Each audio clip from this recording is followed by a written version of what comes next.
Welcome to Failure Upcycled. This is Dr. Vicki Stieha. And this is Dr. Kimberly Henderson from Boise State University. In this podcast, we'll be listening to Elena and her story about the twice burned dinner. Her story leaves us wondering about cognitive overload, rest, and readiness to be productive.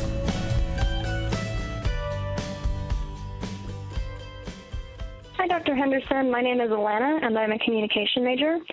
One time I failed was after coming home from a very long day at work and school, and it was my turn to make dinner. Everything went really well with prep, and I stuck dinner into the oven and set a timer, but unfortunately I ended up falling asleep and dinner burnt in the oven. There was enough time still for me to make a second dinner, so I do. I set the timer again, but I lose track of time again, and dinner burns a second time.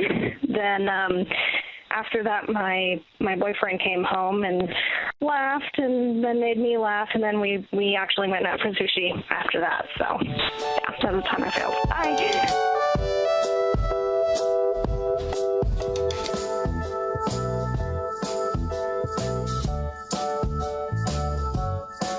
Alana burned dinner twice. Talking about how preoccupied we can be, and I think talking about how being present is difficult, but I also think there's a couple threads of self-care in that. So I think that the kind of failure that we hear in Alana's story happens to so many of us when we just, my mom always used to call burning at the candle at both ends. Yes. Oh my gosh, that just reminds me of summer, right? You wake up early-ish and you stay up until the sun goes down and you just go. Pack in as much as you can. Yeah. And I think so many of us do that not only in the summer anymore, we're doing it year-round.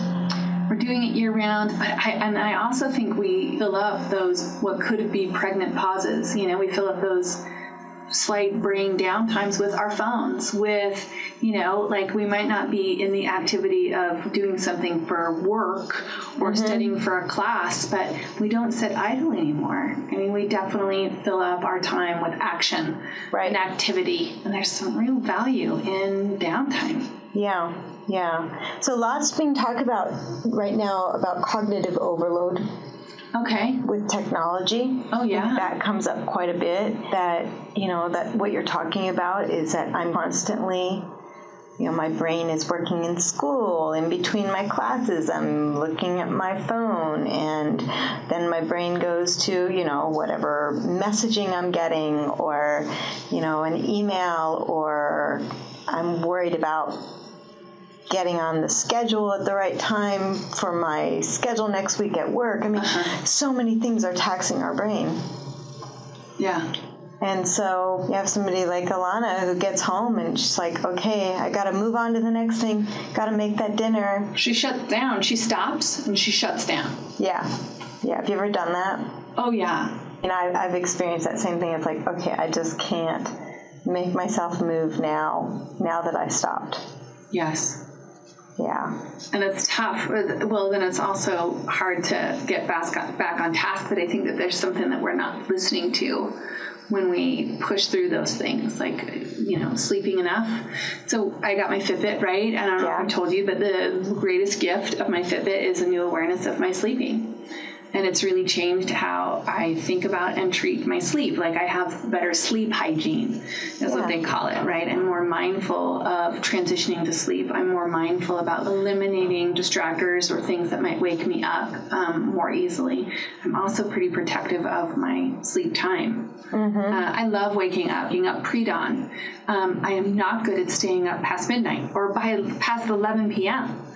It just doesn't work for me. And I think that what we see is that people have different periods of strength, different times at which they're more attentive. I think they said research-wise, like people are most attentive 2 hours after they wake up, right? They're most attentive 2 hours after they wake up, and they are very attentive for about a period of 3 to 4 hours.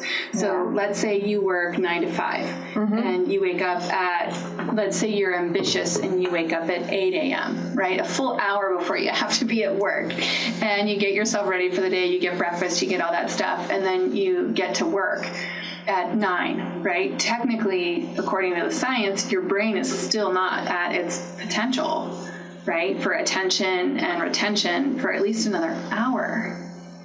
After 9. Yeah, because you're 2 hours after you're awake. A lot of that has to do with your cortisol levels, to the hormones in your body. So you really clock in at 10, and let's say you get 4 hours. You're good from 10 to 2. You know, that's so funny because I would like to see, I have to look at these studies because I think about myself. And if I wake up at 6 often, sometimes a little bit before. I get on my computer by 6:30, and I feel like the time that I'm working from 6:30 in the morning to 9 o'clock in the morning, my brain is the sharpest. Really? I'm able to really engage in my work. Okay. I retain a lot. I don't get distracted. I can stay on task. And I can stay pretty productive for most of the beginning of the day. I can tell you that if I have a meeting in between 2 and 4 in the afternoon, I am useless. I totally agree.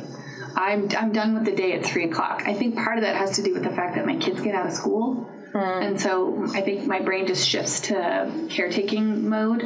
From academic mode to caretaking mode. But I wonder how much hormones and things like that play into that. Right. And of course, I'm a little bit older, so that could play into it.